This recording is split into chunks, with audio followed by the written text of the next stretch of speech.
উলামায়ে ইসলাম বাংলাদেশের কেন্দ্রীয় অর্থ সম্পাদক মুফতি জাকির হোসাইন কাসেমি। আলহামদুলিল্লাহ ওয়া কাফা ওয়া সালামুন আলা ইবাদিহিল্লাযিনা ইসতাফা, আম্মা বা'দ।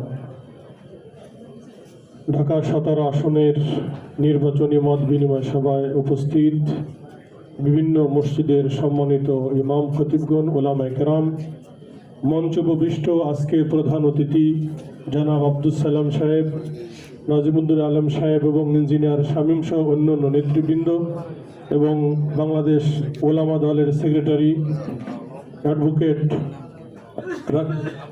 আবুল বাশার সাহেব সহ অন্যান্য নেতৃবৃন্দ, সম্মানিত উপস্থিতি, লম্বা কথা বলার কোনো সুযোগ নেই। আমি ওলামায়ে কেরামকে শুধু একটি কথা বলবো যে আপনারা মসজিদ এবং মাদ্রাসার দ্বীনি খেদমতের সঙ্গে জড়িত। আগামী দিনে যদি বিএনপি ক্ষমতায় আসে, আমি নিশ্চিতভাবে বলতে পারি ওলামায়ে কেরাম নির্বিঘ্নে দিন, মসজিদ, মাদারসের, মারাকেদের হেফাজত করার কাজে সহযোগিতা আগে যেরকম পেয়েছে তার চেয়ে অনেক বেশি পাবে ইনশাআল্লাহ। কারণ আপনারা জানেন কিছুদিন আগে এক ভাই বলেছেন যে কওমি মাদ্রাসার বড় বড় মসজিদের মধ্যে অনেক আলেমগুলি আছে, তাদেরকে ঘাট ধরে বের করে দেওয়া দরকার, বলছে কিনা? যারা ক্ষমতা আসে নাই, ধারের কাছেও নাই, এখনই যদি তারা এই বক্তব্য দিতে পারে তাহলে ক্ষমতায় গেলে তারা কি করবে? এই জন্য আমরা বাংলাদেশ জাতীয়তাবাদী দল, জমিয়ত উলামায়ে ইসলাম দেওবন্দের একটি রাজনৈতিক প্ল্যাটফর্ম, তারা বুঝে শুনেই আকাবের হযরত এই বাংলাদেশ জাতীয়তাবাদী দলের সঙ্গে জোট করেছে। আশা করি আগামী দিনের প্রধানমন্ত্রী হবেন আমাদের তারুণ্যের অহংকার জনাব তারেক রহমান, ঠিক কিনা? এই আমরা আশা ব্যক্ত করি।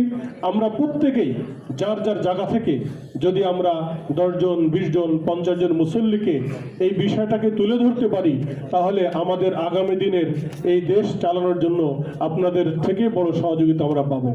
আরেকটি কথা বলবো, সেটা হলো যেটা আমি বারবার বলে থাকি, বাংলাদেশের মধ্যে জনাব তারেক রহমান, আপনি দ্বিতীয় একজন ব্যক্তিকে দেখান তো এই লেভেলের।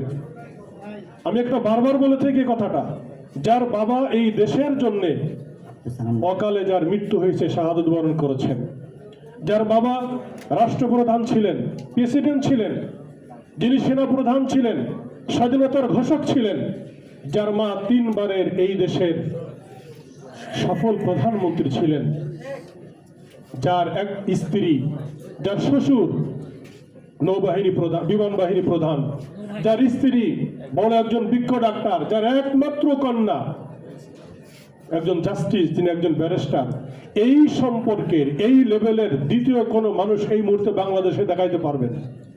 এই জন্য আগামী দিনের জন্য, এই দেশের স্বাধীনতা সার্বভৌমত্বের জন্য আমরা মনে করি তারেক রহমানের কোনো বিকল্প নাই।